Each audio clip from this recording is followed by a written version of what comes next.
Assalamualaikum warahmatullahi wabarakatuh, dan selamat pagi saya ucapkan kepada semua. Allahumma salli ala sayyidina Muhammad. Okey, untuk Euro USD, so kita dah buat analisis sebenarnya. So sebenarnya kalau follow pada analisis tersebut pun bagi saya dah cukup untuk kita fokus sehingga MA akan turun ke 30 di H4. Okey. Tetapi disebabkan ada pergerakan yang berlawanan arus di time frame yang lebih kecil iaitu di H1 menyebabkan kita jadi goyah. Kan kita jadi risau. Sebenarnya tak ada. Itu hanya sebagai retrace untuk peluang kita nak ambil. Maksud dia di situ. So kita tak ada masalah sebenarnya bagi saya ni, sebab bila kita dah fokus betul-betul dengan menggunakan teknik dan kita hanya menggunakan indikator yang mana yang saya letakkan, insya-Allah dia tak akan ada kita kata gangguan di situ. Cuma keyakinan perlu kita kena mantapkan lagi. Cuma apabila kita tambahkan kita kata analis indi kita yang personal kita untuk kita kata menambahkan lagi kefahaman kita, di situlah kemungkinan akan jadi rasa kurang keyakinan. Okey, sebab kita masukkan indi kita dan campur dengan indi yang saya bagi, jadi dua pemahaman akan berlaku di situ. Kan, disebabkan itulah kita rasa betul ke tak betul ni, betul ke tak betul, yang kita faham macam lain tapi yang saya bagi macam lain. Jadi situ akan timbul, kan. Jadi disebabkan itulah bila saya fokus hanya pada indi yang saya ada, yang saya share pada semua, so saya pegang itu saja. Apa yang berlaku, so pergerakan dia akan follow. Jadi cuma di H1 ni, kita ingat semalam kan dia ada penurunan. So saya dah cakap dalam live dan sebelum-sebelum tu dalam video YouTube, semua saya cakap apabila penurunan berlaku, kita hanya close RSI di H1 mencecah 70, mencecah 30 di sini. Okey, semalam kan penurunan, saya kata kalau yang entry banyak semalam semua dah biru, ramai yang dah biru. Okey, profit dah ada. Dan saya kata selepas dia touch sahaja 30, RSI tadi akan buat kenaikan semula untuk retracement yang kedua. Okey, selepas dia penurunan yang pertama, dia akan naik balik dan dia akan buat lagi yang kedua, penurunan yang kedua. Okey, untuk apa? Untuk dia ambil MA di H4 tadi untuk turun bersama. Itu dah sebabkan so di H1 tadi siapa yang tak close, kenalah hadap dia punya float untuk kali kedua, sedangkan kita dah boleh close. Okey, dan kita boleh standby untuk top up lagi entry apabila price ataupun RSI mencecah 70 di H1. Itu sebagai retrace dan kita nak ambil re-entry dia. Okey, tak perlu lagi kita rujuk pada time frame yang kecil, hanya di H1 pun kita boleh nampak dah.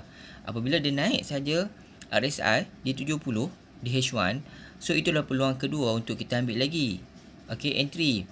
Okey, itu untuk yang saya cakap tadi, kita fokus pada intraday, bukan swing dan bukan scalping. Okey, dan satu lagi cara kita nak tengok chart tadi, pastikan keadaan macam ni. Okey, yang saya tunjuk sekarang ni bukan keadaan macam ni. So di sini kita akan nampak short trend, kita tak nampak full trend. Jadi untuk yang lebih cantik, kalau macam ni kita buka tengok chart, nampak? Okey, kita buka di H4, kita nampak short betul. Kita nampak macam tak, bagi saya tak puas tengok. Jadi untuk analisis saya lebih suka kita penuhkan di sini. Okey, so bila kita nampak di belakang, pergerakan dia macam ni, pergerakan nampak saya tandakan vertical line. Okey, pada 21 bulan harga last cross untuk sell. Okey, lepas tu pada 29 bulan adalah last cross dia untuk kita ambil buy, dan pada 6 hari bulan 11 adalah ni sebagai record. Bila kita tengok macam ni keadaan, kita tarikkan candle sampai ke penghujung macam saya tunjuk sekarang. So ini adalah satu cara analisis dan kefahaman dan keyakinan untuk kita terus pegang arah tuju trend. Sebab kita sekarang ni trade dalam bentuk trend, bukan kita trade dalam tempoh dan kita tengok analisis hanya tempoh 1 jam, 2 jam, 3 jam, 4 jam. Tetapi kita fokus pada trend. Trend ni dia bukan sehari dua, dia akan pergi. Okey, dia akan bawa ke 1 minggu. Kadang tu dia lajak lagi. Okey, itu maksud saya bila kita tengok dalam keadaan penuh macam ni, so kita nampak. Dan bagi saya dah clear, saya bagi dua indi menunjukkan arah tuju. Cuma kita kena ingat RSI, jika dia contoh EU, arah sel, RSI akan touch dulu 30, sedangkan MA belum touch lagi untuk pergerakan yang pertama, dan dia akan buat retrace balik. Untuk kali kedua dia turun. Ni di H4. Kalau kita tengok di H1, benda yang sama. Okey, bila dia touch sahaja, contoh di sini saya tunjuk. Okey, ini untuk penambahan sikit lagi lah. Okey, contoh di sini pada minggu lepas. Okey, pada hari Jumaat. So dia dah touch 30. So dia naiklah balik.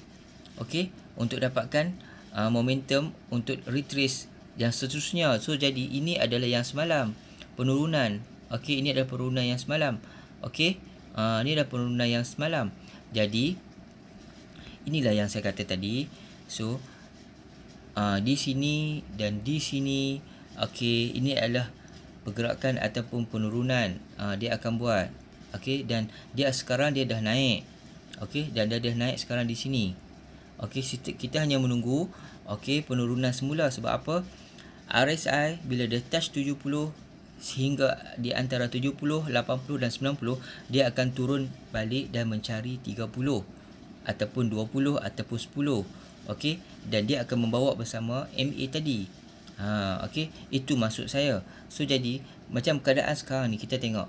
Okey, MA sekarang di tengah mendongak ke 70. Okey, jadi ini adalah peluang untuk kita dapatkan entry ataupun bonus. Jika dia terus naik sehingga line 1.1887 di sini, itu adalah double bonus. Sebab apa? Dia naik sehingga line horizon. Okey, dia naik sehingga line horizon di time frame H4. Okey, di time frame H4. Okey, di sini. Okey, so bermakna ini adalah peluang yang kita perlu ambil. Tapi kalau dia tak sampai pun, kita dah nampak dah. Okey, kita buka di H1, kita kena ingat RSI. So bila dia dah touch 30, dia akan cari 70. Dan bila dia touch 70, dia akan cari balik 30. So ini ada zone-zone yang mana kita boleh ambil entry. Sebab apa? Kalau kita dah close malam. Tetapi kalau kita tak close, bermakna kita kena hadap lah dia punya float tersebut. Okey, saya harap clear apa yang saya terangkan hari ini. So membantu memberi ataupun menambahkan lagi pemahaman cara kita nak tengok pair Euro USD untuk minggu ni. Okey, Assalamualaikum.